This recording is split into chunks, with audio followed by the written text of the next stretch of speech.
duality of being the doer and mover of material energy. So if we consider that we are the doer, identify with our body, mind, and identify that body and byproducts of the body are kinsmen and birth, land of birth is worshipable. So such people who identify as I, me, mine, they are in false ego, and then real ego is a consciousness. When we, with sadhana bhakti, we revive our eternal position of servitor of the Lord. False ego means acceptance. This is Bhagavad Gita 3:27. So Bhagavad Gita 13.8.12. False ego means accepting the body as oneself. When one understands that he is not this body. What verse? 328. 3:28. 13:8-12. 13:8 to 12. Purport, yeah. Yeah. Okay. False ego means accepting his body, this body as oneself. When one understands that he is not this body and his spirit soul, he comes to his real ego. Ego is there. False ego is contempt, but not real ego. In Vedic literature, Brahm Aranya Upanishad 1.40.10, it is said, Aham Brahmasmi, I am Brahman, I am spirit, this is I am. The sense of self also exists in the liberated stage of self-realization. This sense of I am is ego, but when the sense of I am is applied to this false body, it is false ego. Then the sense of self is applied to reality, that is real ego. Then Bhagavad Gita 3:40, also it says that lusty intelligence influences the spirit soul to acquire the false ego, the roots of to acquire the false ego and identify itself with matter, and thus with the mind and senses. The spirit soul becomes addicted to enjoying the material senses and mistakes this as true happiness. This false identification of the spirit soul is very nicely explained in Srimad Bhagavatam also. 10.84.13. Then Bhagavad Gita 271, a person who has given up all desires for sense gratification, who lives free from desires and who has given up all the sense of proprietorship is devoid of false ego. He alone can attain peace. Then in introduction also it's written, when we are materially contaminated, we are called conditioned. False consciousness is exhibited under the impression that I am part of material nature. This is called false ego. One who is absorbed in thought of bodily conceptions cannot understand this situation. Bhagavad Gita 3:27, the spirit soul bewildered by the influence of false ego thinks himself the doer of activities that are inactually carried out by the three modes of material nature. Then other verses are 18:17, when Arjuna says that I don't want to fight, that was arising from false ego because he thought himself to be doer of action. Then 1858, 1851, 53, 13, 6 and 7. And 1859 also says that due to false ego, Arjuna was fearing that by killing his teacher grandfather he would be committing sin. 16,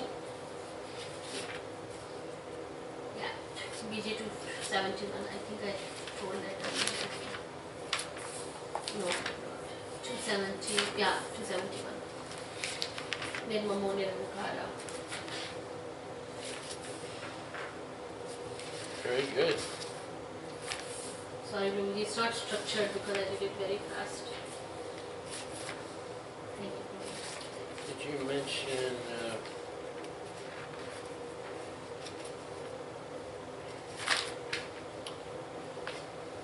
did you mention 15.5? Sorry, Prabhuji? Did you mention 15.5? 15.5.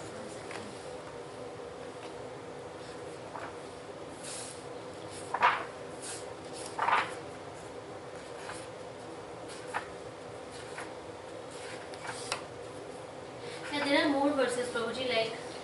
Okay, well let's read 15.5. 15.5, okay. 15.5. Emana moha chitta sangadosa adhyatma Nitya Vinivritta Kama Dvandvaya Vimukta Sukha Dukkha Sanyaj Gachanti Amuda Padam Avyam Tat. Those who are free from false ego, illusion and false association, who understand the eternal, who are done with material lust, who are freed from the dualities of happiness and distress, and who, unbewildered, know how to surrender unto the Supreme Person, attain to that eternal kingdom. Very good. Go ahead, read. The surrendering process is described here very nicely. The first qualification is that one should not be deluded by pride. Because the conditioned soul is puffed up, thinking himself to be the Lord. Of material nature, it is very difficult for him to surrender unto the Supreme Personality of Godhead. One should know by the cultivation of real knowledge that he is not Lord of material nature. The Supreme Personality of Godhead is the Lord. When one is free from the illusion caused by pride, he can begin the process of surrender. For one who is always expecting some honor in this material world, it is not possible to surrender to the Supreme. Pride is due to illusion. For although one comes here, stays for a brief time and then goes away, he has a foolish notion that he is the Lord of the whole world. He thus makes all things complicated and he is always in trouble. The whole world moves under this impression. People are considering the land, this earth, to belong to society, and they have divided their land under false impression that they are proprietors. One has to get out of this false notion that human society is the proprietor of this world. When one is free from such a false notion, he becomes free from all of the false association caused by familial, social, and national affections. These faulty associations bind one to this material world. After the stage, one has to develop spiritual knowledge. One has to cultivate knowledge of what is actually his own and what is actually not his own. And when one has an understanding of these things as they are, he becomes free from all dual conceptions such as happiness and distress, pleasure and pain. He becomes full of knowledge. Then it is possible for him to surrender to the Supreme Personality of God. Very good. So, there's a lot in this purport and in this verse. First of all, there are two sections of the false ego.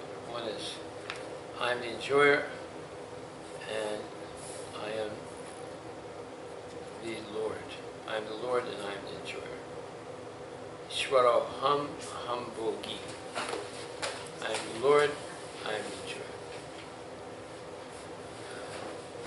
Sidhho, aham, sukhi. I'm perfect, I'm powerful, and I'm happy. Sidhho aham. Esvaro,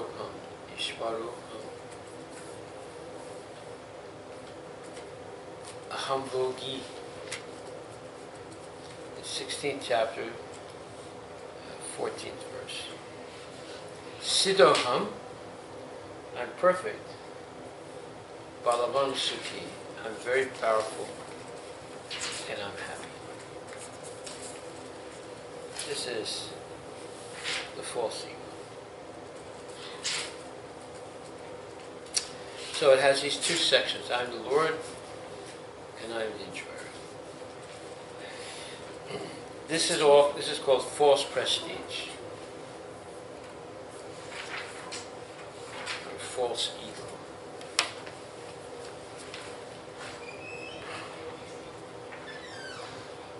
False prestige, but the false prestige is related to the false ego, or identifying oneself with the material body.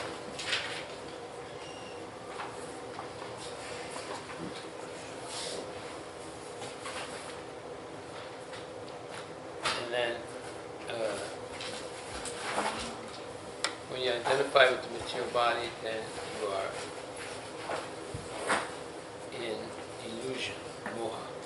And therefore this verse says, nirmana moha jita sangardosha. So one has false prestige, illusion, one has false association.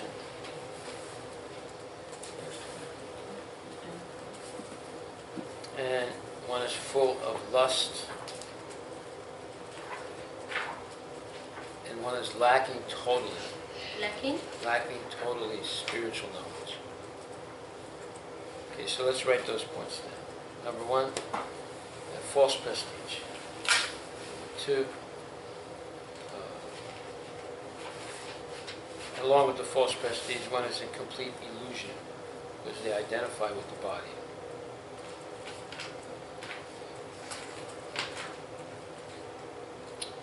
And one has false or bad association. We're looking at 15:5, chapter 15, verse 5. Bad association. And along with bad association, one develops many faults. And one is totally lacking spiritual knowledge, and one is full of lust.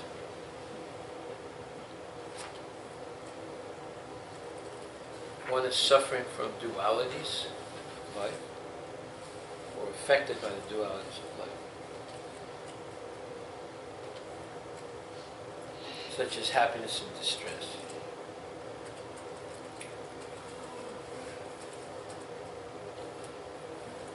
Therefore, one is in a bewildered state of mind.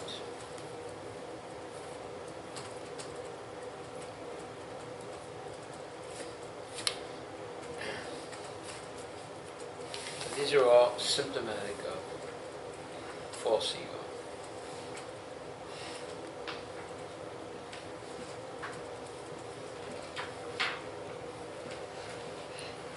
And then the two main sections of the false ego are, I am the Ishvara, I am the Lord of everything, and I am the enjoyer. So this is the world view of a person who is overwhelmed by the false ego. Now, the world view of a person who is not affected by false ego, who is situated in a real ego, is the exact opposite. Such a person is without false prestige, not illusioned, and has good association, and does not have bad habits. They understand, the person understands what is the eternal goal of life, or what is the real goal of life, and they're free of lust. And thus they're free of dualities. They're not affected by happiness and distress. They continue their service in spite of those conditions. They're never bewildered. And they're always engaged in Krishna's service. That means they have real ego.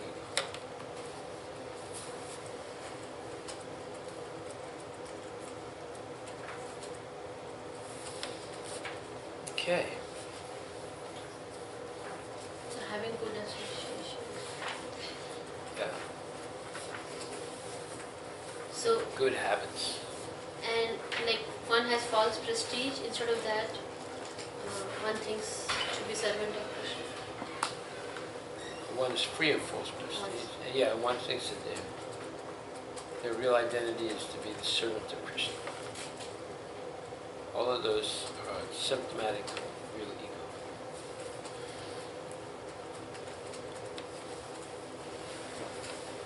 Now this idea that I am the enjoyer, A devotee realizes that I'm a cooperator, not the enjoyer. I cooperate with Krishna. Krishna is the enjoyer.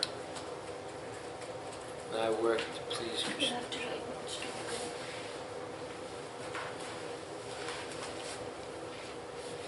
So I work to please Krishna, not that I'm working to enjoy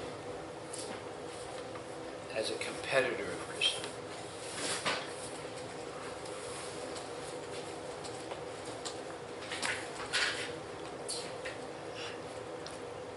So when we're a cooperator, we work in cooperation with Krishna, then he cooperates with us. Life becomes much easier. It's when we're trying to be the enjoyer, the controller, that we run into many problems. If we cooperate with Krishna, then Krishna takes away all the problems. Why? Because he wants his devotee to continue service. So Krishna can rather easily give a person elevation to heavenly planets. It's improved sense gratification. You can give a person possibility to merge into Brahman. You can give a person vast knowledge of the Vedas. You can give a person yoga siddhis, perfections. But he is reluctant to give someone pure devotion unless they've proven themselves. Why? Because he's purchased by the pure devotion. So, therefore, Krishna was very, very favorable to Prahlad Maharaj, even though he's the son of a demon. Why? Because Prahlad had taken instruction from Narada Muni, and thus he was not inimical to the Lord, even though his father hated the Lord. So that's an example of how anyone, even the son of a demon, can become a pure devotee. And what did Krishna do? He appeared specifically to save Prahlad.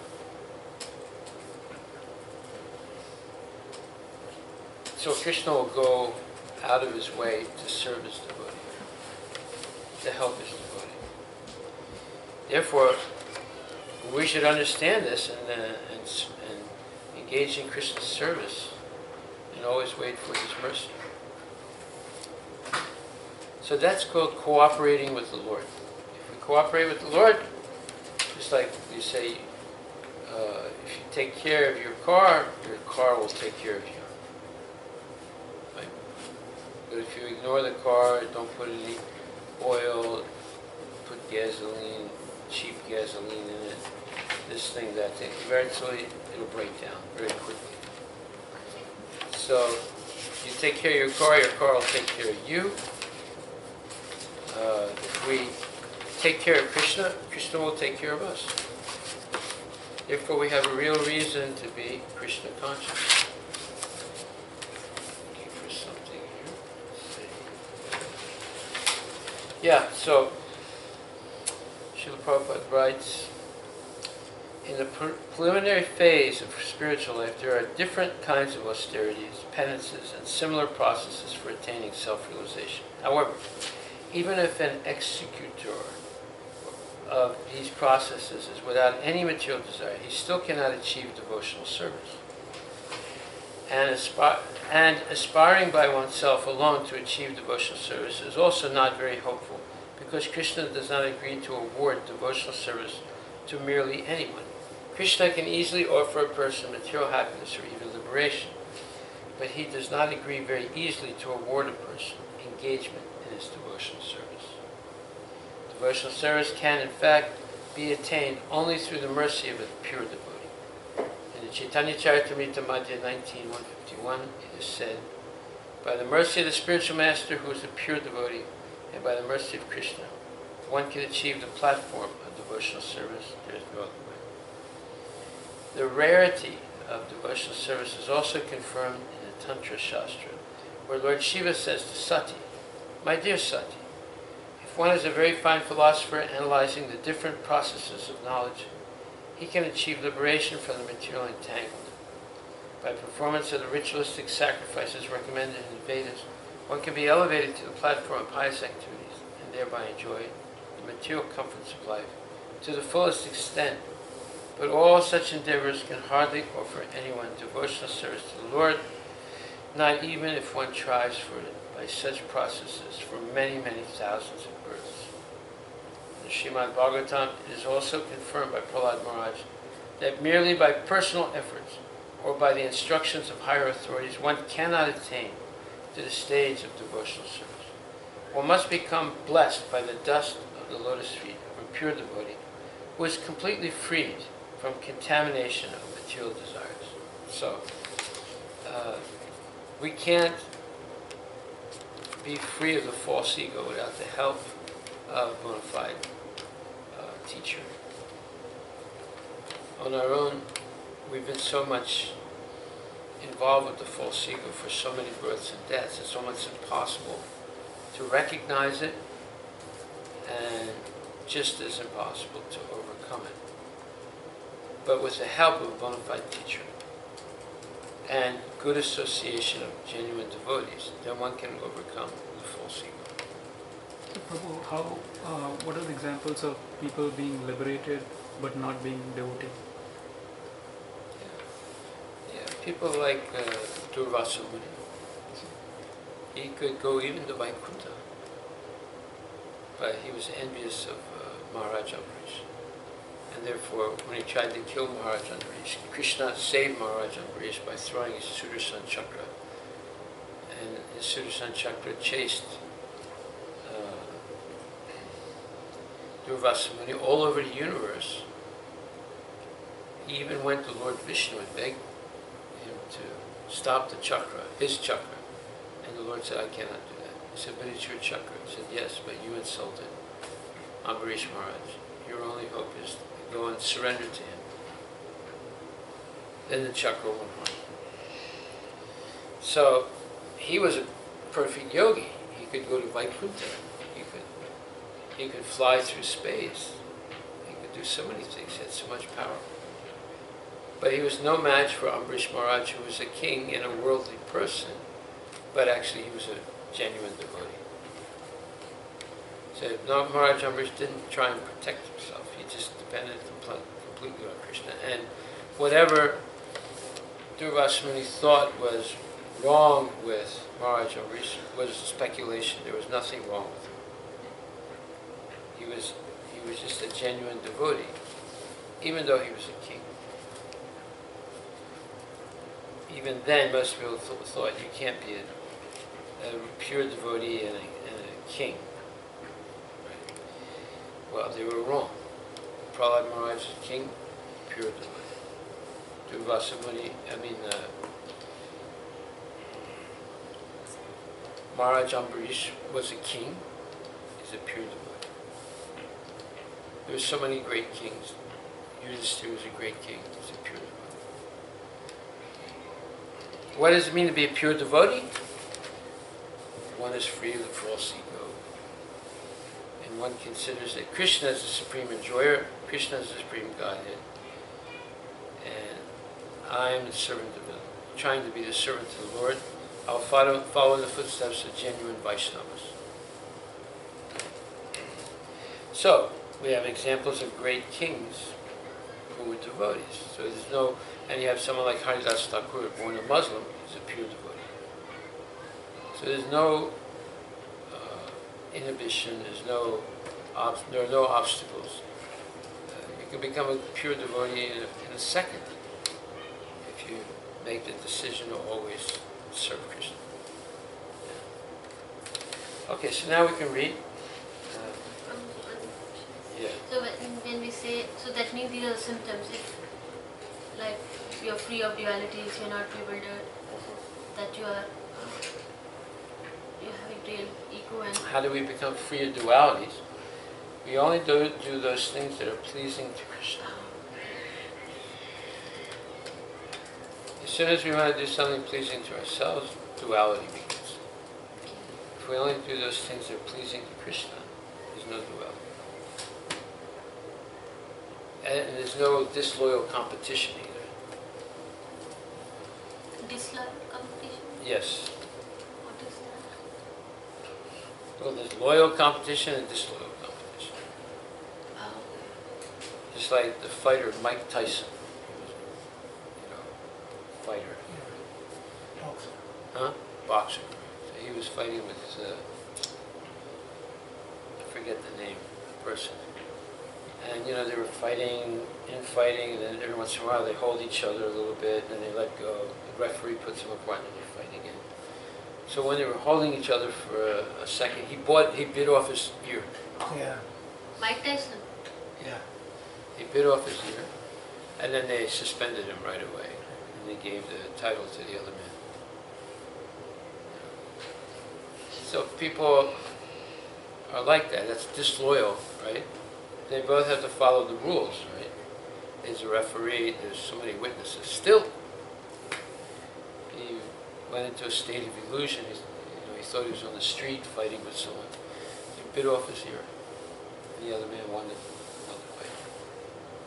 He was, disqualified. So that's disloyal. So, sometimes there's competition in the corporate environment. Even though people are working for the same company, they have the same goal, but out of envy they try and do something to make another person look bad, even though it's detrimental to the company.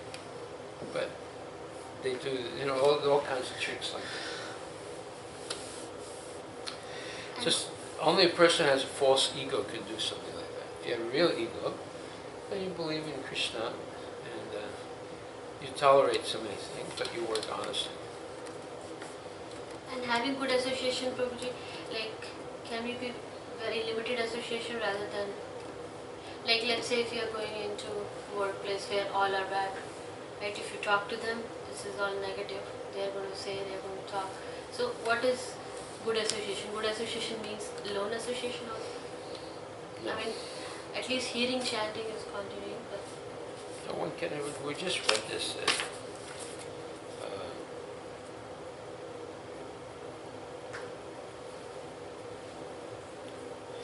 We just read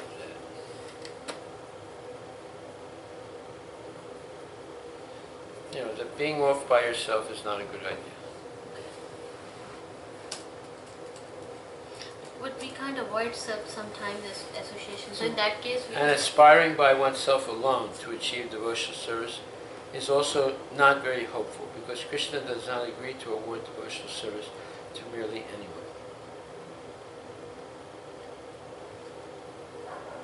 Also, I remember from Prabhuji's class, if we don't eat non-veg, but if somebody is eating it, we should not be going, oh, I don't like it, or this is really bad. We should be non-reacting to it. So even when you're going to a workplace where there's no Krishna consciousness, but we should not think that no, this place is not good. We should be non-judgmental kind. Thank you. Well, I mean, you have to be careful about that. If you become too non-judgmental, just like one time, there was this devotee, this is in Amsterdam, a long time ago, maybe 47 years ago. Amsterdam, Holland. So there was in the beginning of Krishna consciousness then. And Amsterdam is a place where even today it's like that. You have sections of the city where you're allowed to do everything that you wouldn't be allowed to do normally in other parts of the city. They sort of localize it in one part of this. Not the one part, but in a few buildings. So there was one place where anybody could go and they could freely smoke marijuana and stay up all night and sing and dance and do all kinds of nonsensical things. So one night this devotee didn't come back to the temple. He went out on Sankirtan. So when he came back the next day, the devotees asked him, "Where were you? What happened? We were worried about you." He said, "Oh, I was preaching." I said, "You were preaching? Where were you preaching?" And he gave the name of that building where, you can go and do anything you want. Whatever, out in the street it's illegal, but in that building you can do whatever you want. So he said he went there. I said, well, what were you doing? He said, I was preaching all night long. I said, really? What kind of preaching? So this is a person who, he was a little crazy, but he was crazy for Krishna. So he would always chant Hare Krishna all day long. We'd go on a bus, he'd chant out loud, Hare Krishna, Krishna Krishna, So he said, I was chanting Hare Krishna.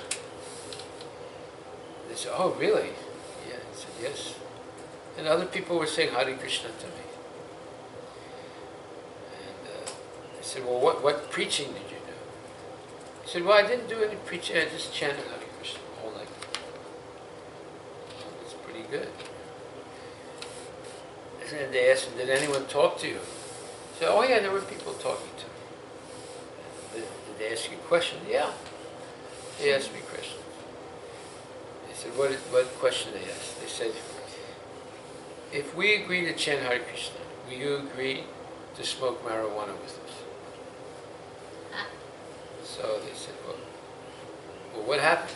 Well, I agreed to smoke marijuana with them. And then they agreed to chant Hare Krishna. So then the question was, yeah, but we're not allowed to smoke marijuana. I said, no, it was for preaching. Okay. Now, you see, Prabhupada would never accept that.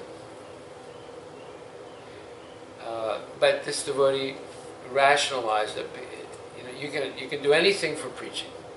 Is that true? No. No. You can't do anything for preaching. And then later on, this devotee fell down, also left. So these type of things happen. This is speculation. It's not. When a person gets initiated, they make a vow to follow the 4 regulative principles. So you can't break the regulative principle in order to preach.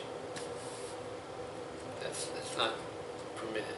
What kind of preaching are you going to do if you break the regulative principles? So these are questions that arise due to false ego, due to just general ignorance, and the desire for fame. All these things mixed together in somebody's brain, and you end up violating the fundamental rules of Krishna consciousness, all in the name of preaching. Yeah. Okay, so let's read now. So Prabhuji, if somebody feeds you, that also is your mistake. Feed you? Like if you, so if you go and take some prasadam from someone and they say, let's say, there's no onion, but they put onion in it or something, right? That's also equal to baking sin. Even if you're ignorant, if you're accepting prasadam somewhere or doing something. It's called a slippery slope. You know what a Okay. slippery slope is? Yeah. You have a hill, right?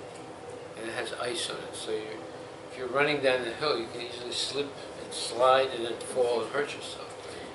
So you don't fall right away, you don't slide right away. But as you build up your speed and you're not so careful, then you start slipping and all of a sudden you fall and you hurt yourself. So the reason people fall down is because of inattention and negligence of following the regulative principles. It always starts a little bit, right? It's a slippery slope. You start just do a few little things wrong, and then then it builds up, and then all of a sudden you do big things wrong because you got into the habit of being negligent, of following the rules and regulations. So we have to be very serious about the regulative principles. As soon as we become a little lax, immediately Maya finds a space to come into our life. Then, in order to justify Just like that one devotee, he said, "Oh, I was preaching all night long." Well, preaching, what does it say? Preaching is the essence, right?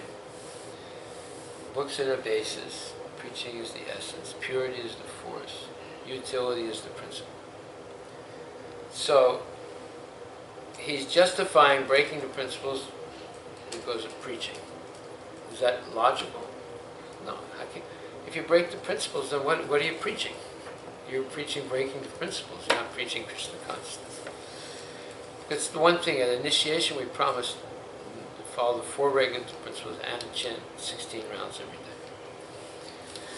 Yeah.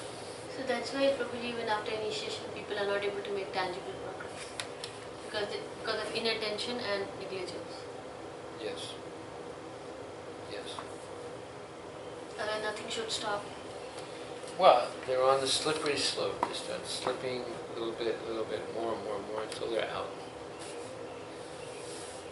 Now, when a person starts doing that, they always blame other people.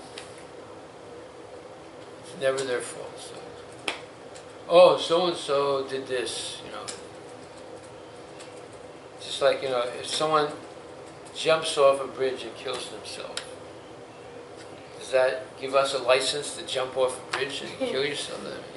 And then they film it, on Snap, what is it? Snapshot or? Snapchat. Yeah. Oh, meaning there are different Yeah. systems or live Oh, streaming. no, they film themselves. They're jumping off the bridge and going Selfie. down. Selfie. Yeah, they do something. Not only selfie, they film it. Oh, I've They never film heard, it not falling heard the down, name yet. killing themselves. It happens a lot. Yeah. You didn't know that? So why will somebody film? Then when he woke up, he will not be realizing his life, right? He will die, right? I mean, you die. He will die, but no one will be there. He will not be there to see it. What? No. But other people can see it because immediately it goes on the net. Oh, Even they're if uploading the- it on. They are doing No, they're live uploading themselves dying. Online. Yeah. By- Oh. They say, I'm going to commit suicide now. Thank you, world. I'll see you in the next life. And they jump off. And they're filming it right till they hit the ground. You never knew that? It happens all the time. No, I can't imagine this. Maybe I'm shocked. Well, they get 1 minute of fame. Oh. And before Facebook takes it off or Snapshot takes it off to the web, it goes viral. Maybe 100, 200, 500,000 people see that person committing suicide like that. Yeah, there are many people doing suicide anyway. And some people decide, okay, I want to record it. So Yeah. it's just because the technology That is there. that is a false ego. Yeah, exactly. Because I see one lady was in the temple. Instead of taking Krishna's picture, she was taking her picture. I was wondering what she's getting. I mean, for me, it was confusing because what she's.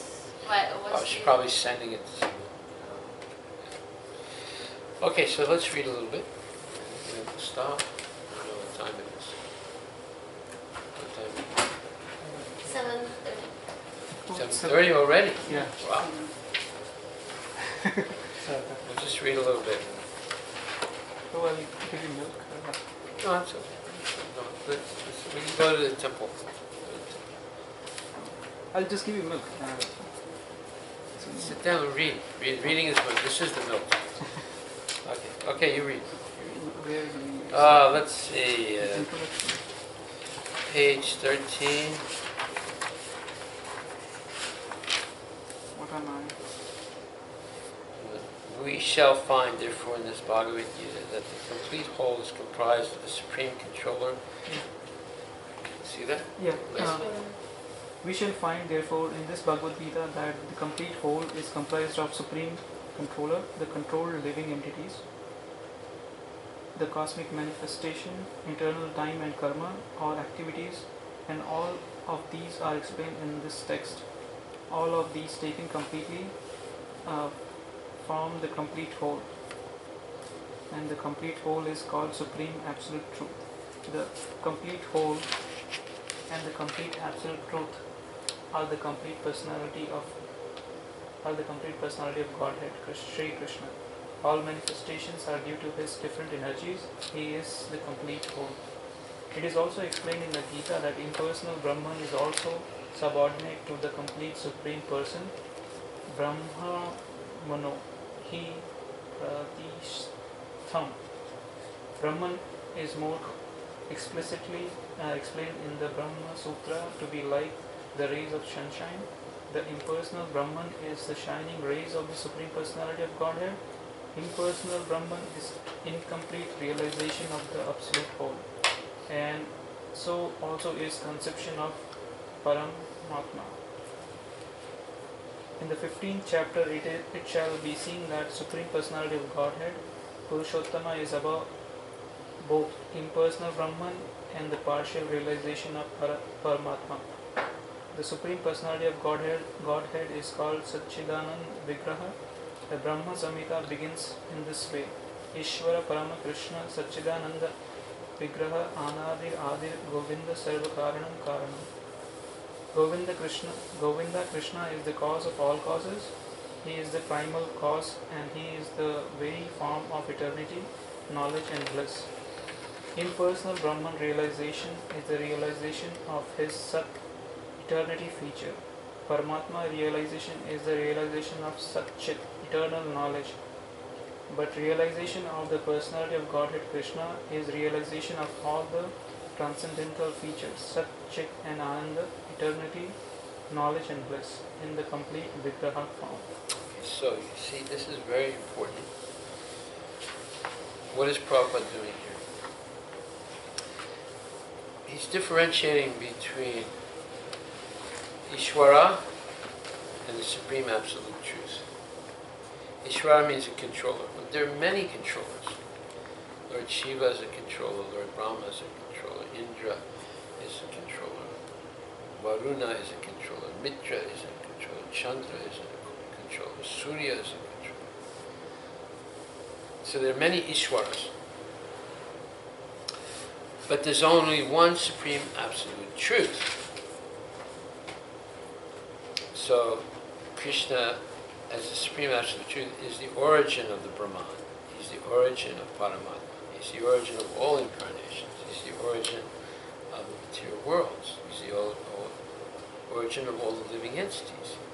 Not only is the origin, he's also the maintainer. And he is the ultimate destination. So he's, as Arjuna describes it in this way in the 10th chapter. It says, 10th chapter,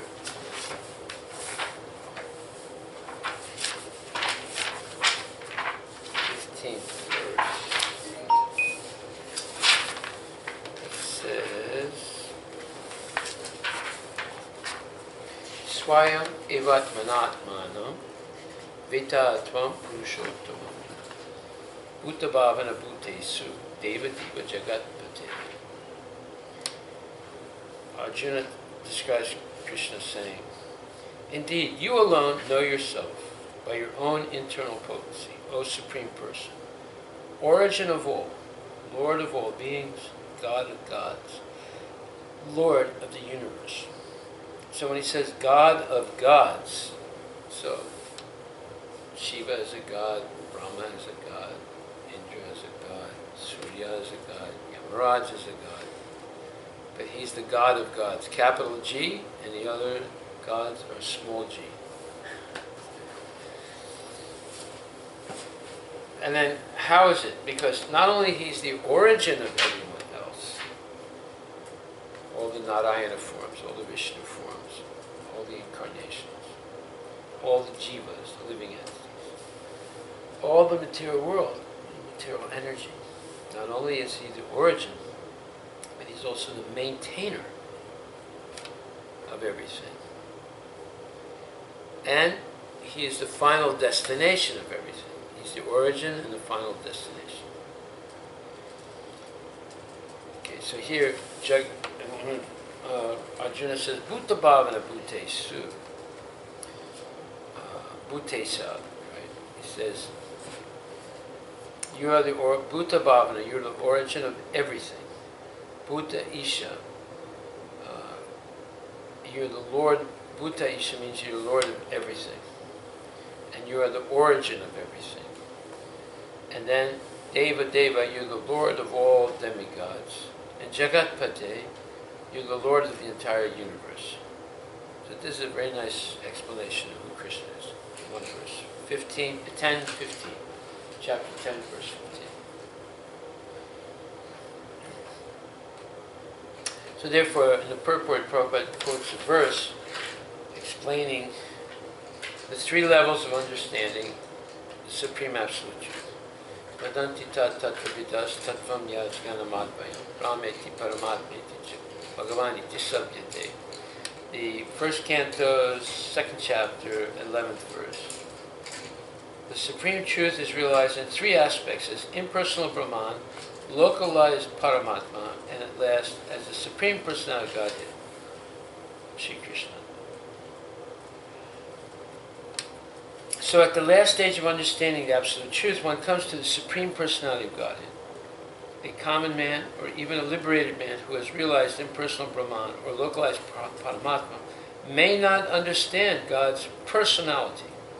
Such men, therefore, may endeavor to understand the Supreme Person from the verses of Bhagavad Gita, which are being spoken by the person, Krishna. Sometimes the impersonalists accept Krishna as Bhagavan, or they accept him as authority. Yet many liberated persons cannot understand Krishna as Purushottama, the Supreme Person. Therefore, Arjuna addresses him as Purushottama, Purusha Uttama, the greatest person, or most transcendental person. Yet, one still may not understand that Krishna is the father of all living entities. Therefore, Arjuna addresses him as Bhuta Bhavana, all living entities, birds, reptiles, fish, mammals, humans. Krishna is the original father. Bhuta Bhavana. And if one comes to know him as the father of all living entities, still one may not know him as the supreme controller. Therefore, he is addressed here as Bhutesha, the supreme controller of everyone. And even if one knows Krishna as the supreme controller of all living entities, still one may not know that he is the origin of all demigods. Deva Deva, therefore, is addressed as Deva Deva, the worshipful God of all demigods. And even if one knows him as the worshipful God of all demigods, one may not know that he is the supreme proprietor of everything. Therefore, he is addressed as Jagatpati. Thus, the truth about Krishna is established in this verse by the realization of Arjuna. And we should follow in the footsteps of Arjuna to substantiate Krishna as he is. So, in this introduction, page 14, Prabhupada is explaining the full, let's say, spectrum of the Supreme Absolute Truth in a short paragraph. But see, he picks that up and further explains it in the later chapters. So, you want to read? No. Want to read? Huh? Yeah, I want to read. People with less intelligence. The complete whole, the personality of Godhead has immense potencies. People with less intelligence consider the supreme truth to be impersonal. That means But not a person. it is not. But he is a transcendental person, and this is confirmed in all Vedic literatures. Okay, let's understand this word transcendental. Yeah, Prabhu. Transcend means going beyond. So transcendental means that he's a person, but he's different than us. What's the difference? We have a soul, but our soul is covered by a material body. in the case of Krishna, there's no difference between his body and his soul. We can't say that right now in our situation. So, therefore, there's a fundamental duality between the fact that we have an eternal soul covered by a temporary body. So everything we see through this body is not correctly seen due to this duality. So when we see Krishna, we think Krishna is like us. He has a soul, but it's covered by a temporary body. That's why people have difficulty understanding Krishna. As long as we're attached to the body, we cannot see reality. What we see is shadows of reality. Just like, you see right there, there's the shadow of the granite slab, right there. Yes. Now you see the shadow. The shadow is not the granite slab, but it only indicates that there is a granite slab. So what we're seeing through these material eyes and with the material mind is a shadow of the real truth. It's not the real truth. It only indicates that there is a real truth somewhere else. Just like the shadow of that granite slab. Is that a granite slab? Yes. The shadow of that granite slab indicates that there is a granite slab somewhere, maybe nearby. Okay, go ahead. He is a transcendental person, and this is confirmed in all Vedic literatures. Nityo, Nityam, Nityanam. Nityanam, Chetanas, Chetananam. Chetanam. Katha Upanishad 2.2.13. As we are all individual living beings and have our individuality, the supreme absolute truth is also in the ultimate issue.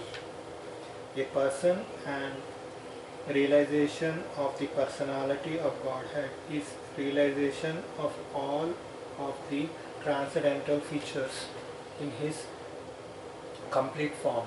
What is the ultimate issue? Ultimate issue means when you come to the end of all knowledge, right, you will know that Krishna is the supreme absolute truth, completely transcendental, and not in any way affected by the modes of material nature or time or karma. Right? Now most people think, what was Ravana's problem? Ravana thought Ram is just an ordinary man. How's he going to kill me? How's he going to come to Lanka? He doesn't have an army, doesn't have a treasury. Doesn't even have his wife now. I have his wife. So how can he go? And the Devas can't conquer Lanka. How is he going to come and conquer Lanka? How's he even going to get here? He has to fly through the air. He can't go over the sea. He'll be killed by Mainka and all these other demons, huh? That are protecting, So he was sure that there was no way Sita could be saved. And Ram was just an ordinary man. So this is the problem. Most people think, even today, Krishna is just some ordinary man. Maybe he's a little better than us, but we can catch up to him by doing yoga or whatever. And we can become Krishna. So when you read the books written by Mayavadis, they don't really glorify Krishna, they insult Krishna. Because they don't believe that he's God. So, Prabhupada is establishing the transcendental nature of Krishna. This is a really important point. So let's finish that. The complete whole is not formless. If he is formless, or if he is less than any other thing, then he cannot be completed whole.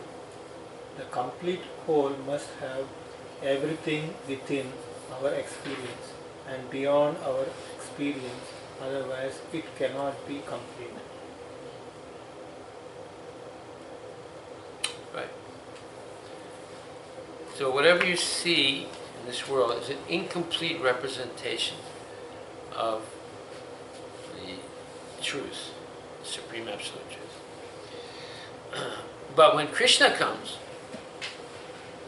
and lifts Govardhan Hill as a little boy, that's a complete whole. That's called Ekarasa. Even though he's a little boy, only 7 years old, he's able to lift the entire mountain and save the whole area of Vrindavan and all the inhabitants, all the animals from being drowned.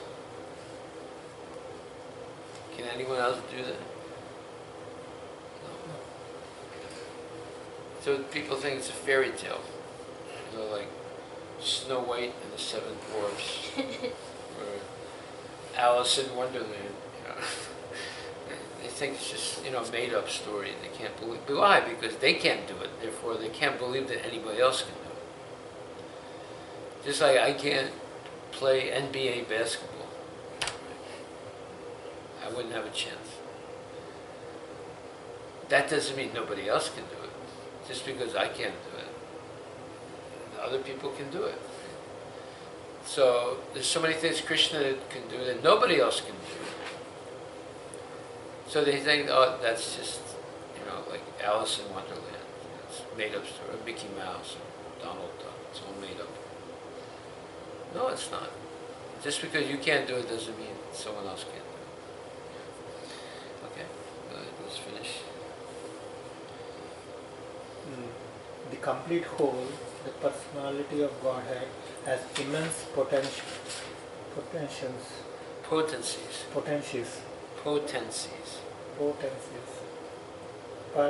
Parasaya. Parasya Shakti Vividaya Shruyate. Suryate. How Krishna is acting is different potencies. No, how Krishna is acting in. How Krishna is acting in different potencies is also explained in Bhagavad Gita. This phenomenal world or material world in which we are placed is also complete in itself, because the 24 elements of which this material universe is temporarily manifestation. According to Sankhya philosophy, are completely adjusted to produce complete resources which are necessary for the maintenance and subsistence of this universe. So if you saw the presentation I made on photosynthesis, I don't know, like 2 or 3 weeks ago, I explained the carbon cycle. Carbon cycle is an example of completeness. We exhale carbon dioxide. The plants inhale carbon dioxide and release oxygen. Not only that, they make glucose, which is transformed into different chemicals that conserve the energy in the glucose. And then when animals eat, they get nourishment. When if after the plants die and they're compacted in the earth, it makes oil or gas or coal. And then we burn that. These carbon emissions, they go up into the air, and then they're absorbed by the ocean, and it's transformed again and made into energy and releasing oxygen. So this carbon cycle is functioning like that. People say, oh, there's going to be global warming, the world's going to come to an end. No, it's not going to come to an end. Man can only destroy those things that he makes. It's possible to destroy New York City. It's possible to destroy New Orleans. It's possible to destroy Seattle. But it's not possible to destroy the earth. But man didn't make the earth. Now, it's possible that the earth can lose its balance. So once before it lost its balance, because people like Ravana, and then later on Hiranyaka and Hiranyakashipu, they were digging deep into the crust of the earth and extracting metals and other things. And that destroyed the balance. Like, for example, oil and water. Which one is heavier? No. Oils. Water is heavier. Water is on top. heavier and oil is Yeah. Yeah, oil is lighter than water. You'd think oil is heavier, but it's not. It's lighter than oil. So when they extract oil from the earth, what do they put in the well? They put water and other things that are lighter. If they keep doing it, the earth will lose its balance, because the earth is kept in orbit by the electromagnetic waves of the sun and the composition of the earth. So you have these lighter elements on the inside of the earth, which makes it float easier. Just like when you put helium in a balloon, helium is lighter than air, right? So the balloon goes up. So if you put, inside the earth there's a lot of oil and other things, and then on the earth's surface there's water, right? So because of that lightness on the inside and the electromagnetic waves, the earth is held up in orbit. As soon as you start boring into the earth's surface, just like Ravana, he made a tunnel from Lanka all the way to Brazil to extract gold and bring it back to, did you know? Yeah. Yeah, I heard in your lecture, but I did not No, remember. he did that. In fact, it says here, volume of Gita also. Let's see. Never heard this Prabhuji till he was. He also tried to build a staircase to Swarga, so nobody has to do any tapasya, they can just walk over. Was he successful? And now he stopped. Um, Yeah. he had that construction material probably he could bring. He was a brilliant man. Wow. He was a brilliant man. City that he was in, Lanka was supposed to be built by Vishwakarma, who is very popular. Lanka was a high-tech city. A magical city, made with gold from Brazil, Oh. and diamonds and rubies. Yeah, it was a very, very magnificent city. And when it got burnt by Hanumanji, everything got burnt? Well, a lot of it burned, yeah. But it was eventually destroyed, you know, when the monkey army came, you know. But then Vivaswan became the king, so it continued after that. I mean, Vibhishan. Vibhishan became a king, so then it continued. He became the king after Ravana. So there are a lot of mysterious things, but see, the earth, how is such a huge body being held in space? You know, it's because of the electromagnetic energy of the sun. A huge amount of energy is pouring out of the sun in the form of heat and light. So if you just like this, what do you call this type of heating? It's Convection. no. Forced air. What? Forced air. Yeah, forced air, right? So if you force hot air into a box, and you have a ping pong ball will be held in space, Yeah.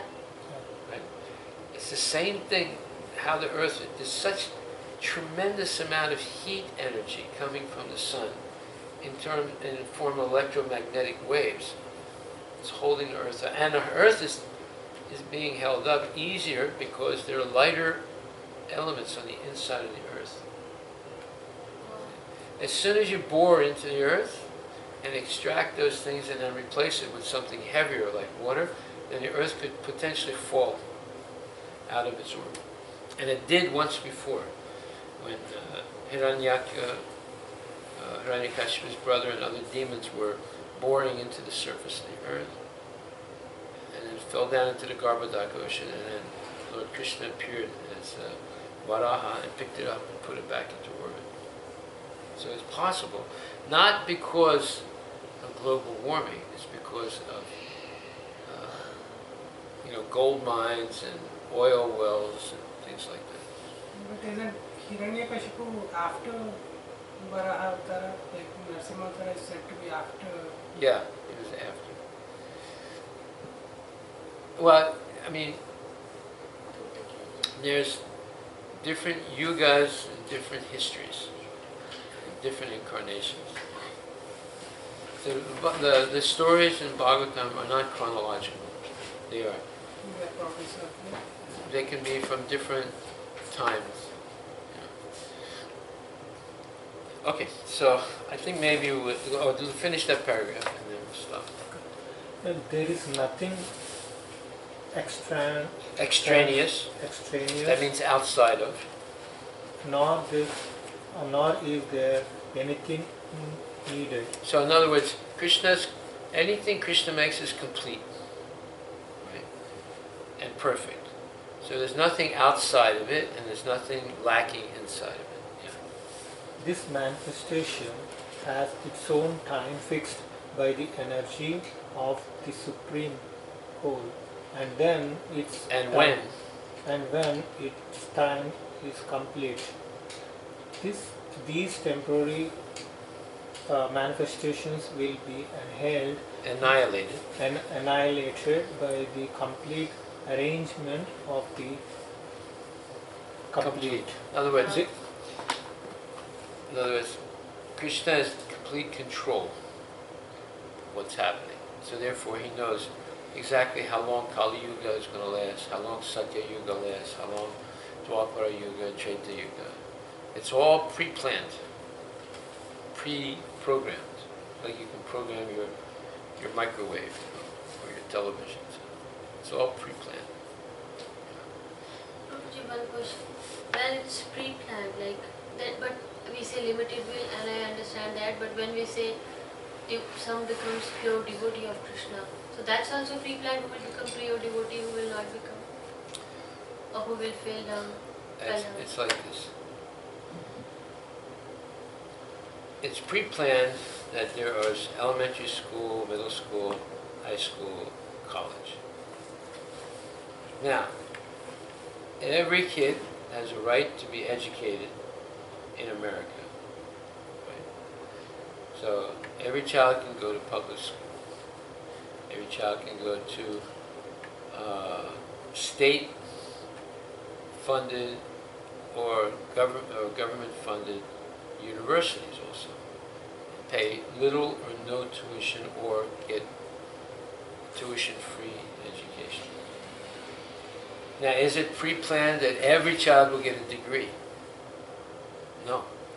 It depends on their performance. But if they want a degree, if they really want a degree and they work for it, they can get it. Because the whole education system is set up. So it's the same thing. Every living entity, especially in the human form, has a chance to attain liberation from birth and death, go back to God. Every facility is given for it. But if we don't use things properly, then we won't reach that goal. But no one's holding you back. Right? So therefore, every child has a chance to either study for the test or watch television and flunk the test. You know. And the same way, every human being has a chance to go back to Godhead or to waste their time and continue taking birth and death. But the possibility is always open. You know, we come back to the human form and then try again. But you can't do it without the help of a bona fide teacher. There is a complete facility for the small complete units, namely the living entities. To realize the complete and all sort of incompleteness are experienced due to incomplete knowledge of the complete. So, Bhagavad Gita contains the complete knowledge of Vedic wisdom. Wow, here it is. Such a beautiful English. Yeah. These 4 lines were easy to understand, but before that it is really hard to understand. Like this word complete. Contains the complete knowledge of Vedic wisdom. Beautiful phrase. Beautiful. All right, maybe we'll stop with that. And and homework is explain what the supreme absolute truth is, and why it's different than the concept of Ishvara. Can you repeat? Or explain how the supreme absolute truth is superior to the concept of Ishvara.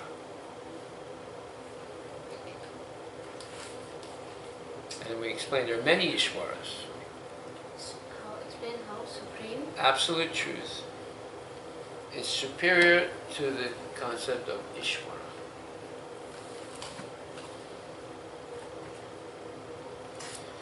We discussed this at length in children's class Saturdays. The difference between Ishvara and the Supreme Absolute Truth. Is Ishvara the Lord Shiva?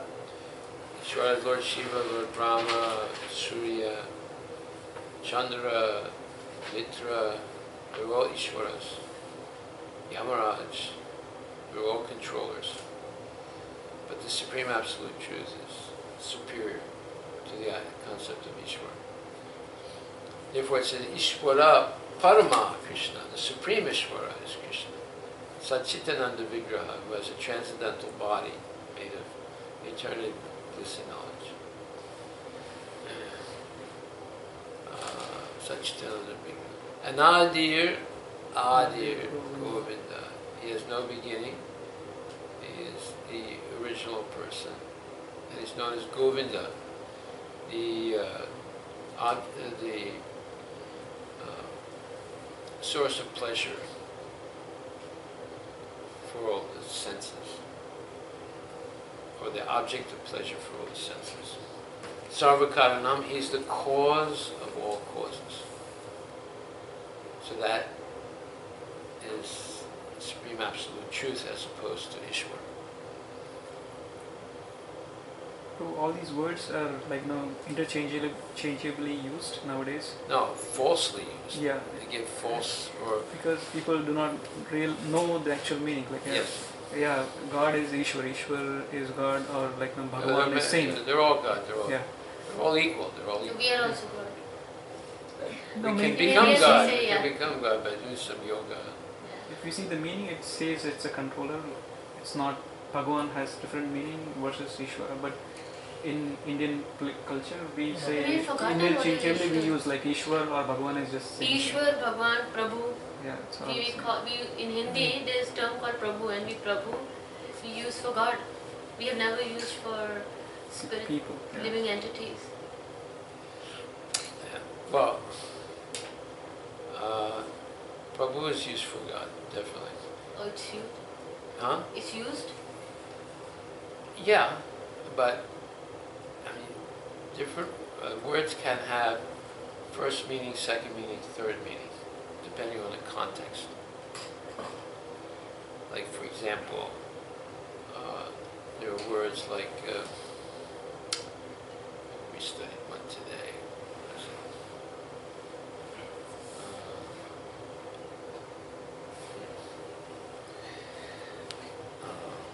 Let me just think of it. Anyway, Prabhu means that he is like the boss, and I am Das. Right? Usually that's the sense in Telugu. When we use Prabhu, it's like you are the Lord. You're the Lord, and I'm your servant. Right? Prabhupada said that we're all trying to be Prabhu, and we want everyone else to be Das. But when you want to be Das and you treat everyone else as Prabhu, then you become a devotee. Then you become. A devotee. But the materialist, he wants to be Prabhu and everyone else should be his Das. So that's the false ego again. That's why we receive the name Das, right? When we get initiated, or Dasi, and everybody else is Prabhu. So what's happening is there's the spiritual meaning of words, and there's the lowering of that to let's say, material. Just like they say the word pundit. Well, they use the word pundit for a stockbroker nowadays in America, Correct, Prabhuji. right? We never used Yeah, I it. think they are analysts, like the guys. Otherwise, they would say guru. Yeah, And also, they Pandits also are- say guru. Yeah. Yeah, and pandits are maybe the analysts, like who can give you more insight. The scholars, usually. Yeah, scholars, the scholars pundits, who actually. they call Yeah. it. Yeah, but pandit has a very big meaning in Sanskrit. It's not a stockbroker. Even in office, they use now word. Okay, we'll call this guru from this team. We'll call this guru. I was like, Yeah, they're using guru as so cheaply. yeah. So that's what's happened between But they Vaishnavism also- and Mayavadis. They use, and Buddhism. Buddhism uses the same words also, but they have different meanings, lesser meaning. So you hear the word, They're and confused. but then when you find out what they mean by the word, and you realize there's a big difference in meaning. The same thing that in English. There are words like that in English also.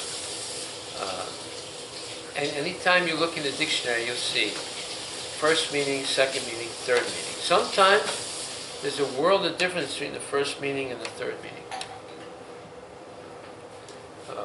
Like, for example, we went over a word today like that. There's two completely different meanings, and therefore you have to understand that word in the context.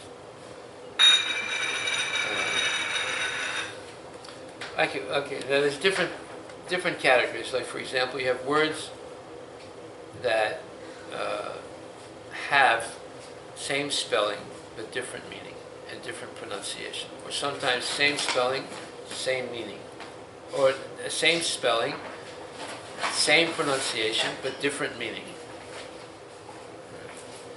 or same spelling, different pronunciation, different meaning. So it's a whole categories of words like that. And that's why English is very confusing, you know, sometimes. Unless you read a lot and you learn to recognize from the context, you know, what it means. So that we study this on Saturday mornings, these type of words, in English class. Okay, we'll stop here. You have homework. Did you do homework for today? Pooja did. Sorry, Mama? You did the homework Yeah, I from did. last week. Sanskriti started it. So what was the homework? So what is the difference between real ego and false ego? Yes. And support from Bhagavad Gita. Quote the Bhagavad Gita verses. Yeah, so you quoted a lot of verses. And then we began the class by analyzing the 15th chapter, near the verse, 15th chapter, verse 5. 5. And explaining the difference between real ego and false ego. But you quoted many other verses during that. But they were not structured only. Huh? They were not logically arranged, but what you Well, did if you was took just- notes today, Yeah, it was very logical and systematic.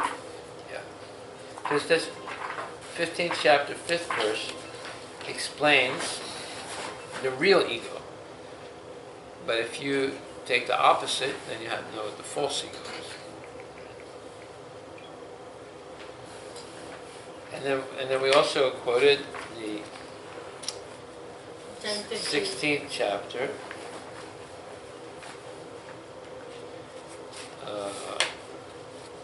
What was it? 15th verse. 10 chapter 15th verse. Now, 16th chapter, 14th verse. Ishvaroham aham bhogi, sidhoham balavam sukhi. That is an exact yes. definition of false ego. Yes. 16th chapter, 14. verse 14. The last two lines of that verse. Ishvaroham aham bhogi, sidhoham balavam sukhi. So if you read 15:5 and take the opposite what's said in that verse, and then it takes 16, 14. It's like a short explanation of the false ego. And there's so much more information about false ego in the introduction on page 13. In the introduction on page 12 and 13, it gives an in-depth explanation of the false ego. Which one, Prabhuji, you were saying? Pages 12 and 13 of the introduction. Yes. In the bigger book, it will be different in this one.